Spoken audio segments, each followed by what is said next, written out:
Oi pessoal, tudo bem? Como é que vocês estão? Hoje a gente vai falar sobre os aspectos gerais da atuação da fisioterapia na saúde do idoso. É o nosso 6º encontro, tá? Vocês vão aí acompanhando comigo. Bom, a gente falou um pouquinho sobre o envelhecimento, né? Eu já comentei sobre isso com vocês em sala de aula. O envelhecimento tem crescido muito nos últimos tempos. A previsão é que em 2050 nós teremos mais indivíduos idosos do que jovens adultos, né? Com esse evento de transição, a gente vai ter uma população mais velha automaticamente, né? E vai ter uma alteração nesse panorama de morbidade e de mortalidade. Então, nós teremos índices maiores, índices alterados, tá? Ocorrendo aí um aumento na prevalência de doenças crônicas não transmissíveis, que são as DCNTs, que expressa uma proporção muito maior de pessoas idosas sendo acometidas por doenças. Esse predomínio e as complicações, né, vão ocorrer. Por que isso vai acontecer também? A gente vai ter uma explosão de demanda na utilização dos serviços públicos de saúde. Bom, eu acho que o que está acontecendo hoje no nosso mundo, a gente já está entendendo como isso está acontecendo de um modo geral. Essa demanda, né, muito maior dentro desse serviço de saúde. Hoje, infelizmente, nós estamos em março de 2020, o coronavírus ele veio com uma pandemia e ele tem extirpado um número muito grande de indivíduos idosos, né? E aí a gente está vendo sobre essa questão de saúde pública. O envelhecimento da população é um dos maiores desafios que a gente tem na saúde pública contemporânea, principalmente nos países em desenvolvimento, como é o caso do nosso país, né? Muitas vezes ele ocorre numa situação de pobreza, numa situação de desigualdade social.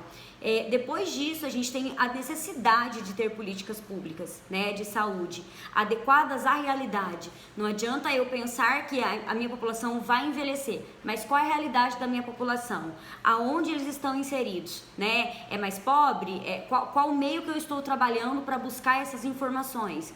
Isso é bem importante a gente saber. Além da gente conhecer as condições de saúde, né, a gente também tem que conhecer as principais alterações nesse processo de envelhecimento, para que aí a gente possa atuar de uma forma muito eficaz, assistindo e prevenindo a forma como minimizar esses riscos. Lá no 5º slide eu falo para vocês, né, a gente vê lá que, segundo 2 autores, quando a gente fala de nível nacional, a gente tem políticas e programas voltados para a parte do idoso, né? O Pacto do Ministério da Saúde também é o Pacto de Defesa do SUS, o Pacto de Defesa da Vida. O de Defesa da Vida, ele tem como prioridade a saúde do idoso com o fortalecimento da atenção primária. A gente já falou da importância da atenção primária estar sendo fortalecida aí dentro, né? A Política Nacional da Pessoa Idosa, propósito principal do que? Recuperar, manter, promover a autonomia e independência. Quando a gente fala de idoso, a gente precisa ficar muito claro que o idoso precisa, quanto mais autonomia e quanto mais independência ele tiver, melhor para ele de um modo geral, tá? Ação integral, promoção de ações entre os setores, fortalecimento do controle social, educação permanente, entre outros. Tem um destaque aí para a importância da avaliação da capacidade funcional. A gente vai falar um pouquinho sobre isso, né? Alguns autores falam que nesse âmbito de atenção primária, né, presta o quê? Assistência ao ser humano, nível individual e coletivo. Participando dessa promoção de saúde, participando dessa prevenção de agravos, que é o que o SUS trabalha. Um estudo feito em 2012 no Rio Grande do Sul avaliou que 196 trabalhadores de 19 ESFs, né, para que eles fizeram isso? Para ver a justificativa para a integração da fisioterapia na ESF, tendo como situações mais citadas aí, nós fisioterapeutas, né, por nós, a hipertensão, depois seguida da diabetes, das doenças osteomusculares, da DOPOC, das pessoas, dos indivíduos acamados, das dificuldades para caminhar e dos deficientes físicos, né? Então, eles viram a importância desses dados. Como que nós vamos avaliar, então, esse indivíduo idoso dentro da atenção primária? Bom, a gente tem dados que falam que a nossa avaliação, né, tem premissa básica, a parte de ser global, né? Pensando na funcionalidade. Eu tenho que avaliar o indivíduo como um todo? Tem, mas a funcionalidade é extremamente importante, tá? Muitas vezes o declínio funcional vai sugerir o quê? presença ou alterações, né, de doenças, enfim, não diagnosticadas, que ainda podem ter não sido diagnosticadas, tá? Essa avaliação, por meio, né, dela, a gente faz um balanço entre o que perde e os recursos que eu posso utilizar. Então, eu avalio meu paciente e vou ver lá, bom, o que dá para avaliar, o que eu consigo obter de informação, né, dentro desse âmbito aí de um modo geral. Eu tenho muito instrumento para fazer essa avaliação. Eu tenho a avaliação global da pessoa idosa, que eu vou direcionar essa minha atenção para o indivíduo idoso, né? Então é importante eu avaliar o indivíduo como um todo para eu ver o quê? Bom, eu avaliei e obtive informação. Ele tem necessidade de trabalhar força muscular. Ele tem déficit de equilíbrio, muito comum em idosos. Ele tem alteração, propriocepção, déficit de marcha. Eu busquei isso na avaliação, automaticamente eu já tenho essas ferramentas para eu trabalhar ali no meu protocolo de tratamento. A avaliação global desse indivíduo, ela direciona para quê? Atenção para esse idoso ou para que tenham problemas mais complexos, de uma forma mais ampla, com que eu consiga ter ênfase nesse estado funcional e na qualidade de vida do meu paciente. Ela pode ser desenvolvida em conjunto com outros profissionais e deve, eu diria até para vocês, porque os outros profissionais, eles vão nos dar uma noção que talvez os nossos olhos não consigam ter, tá?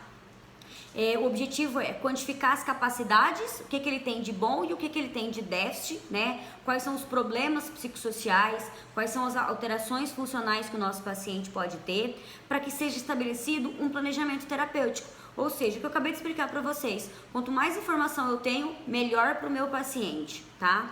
O conceito de doença única, no qual um único problema pode explicar todos os outros sinais e sintomas, não acontece com o nosso indivíduo idoso.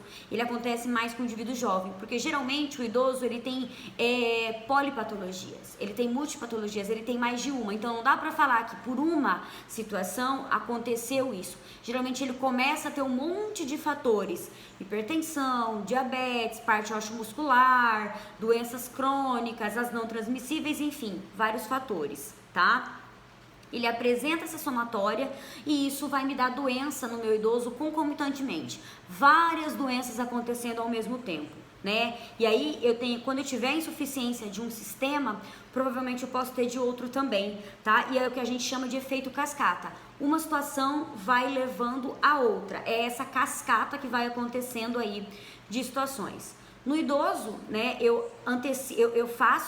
na minha avaliação, eu avalio os antecedentes diagnósticos, principalmente focando nas doenças crônicas, né, que têm uma prevalência e precisam ser investigadas para ser descartadas. Por exemplo, as afecções cardiovasculares, principalmente a doença hipertensiva, a diabetes, as complicações que ela pode trazer, os déficits sensoriais, as afecções osteoarticulares, os déficits cognitivos de um modo geral. Então, tudo isso eu posso ter acontecendo no meu indivíduo.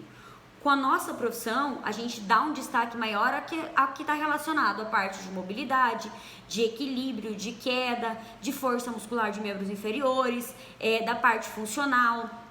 Lembrando que a parte cognitiva também é importante, porque, né, muitas vezes ela nos dá informações para outras alterações aí que eu posso ter.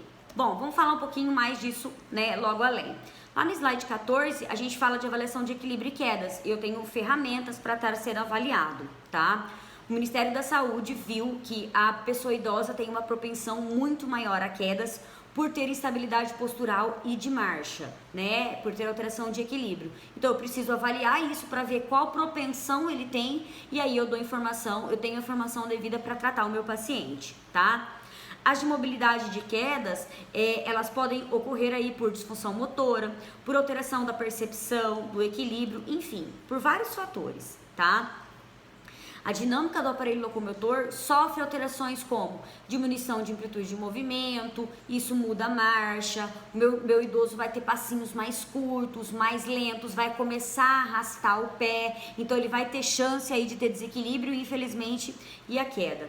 A amplitude de movimento dos braços também diminui, e eu sei da importância da minha dissociação de cinturas na marcha, então o meu idoso tem essa queda e aí ele pode ser prejudicado.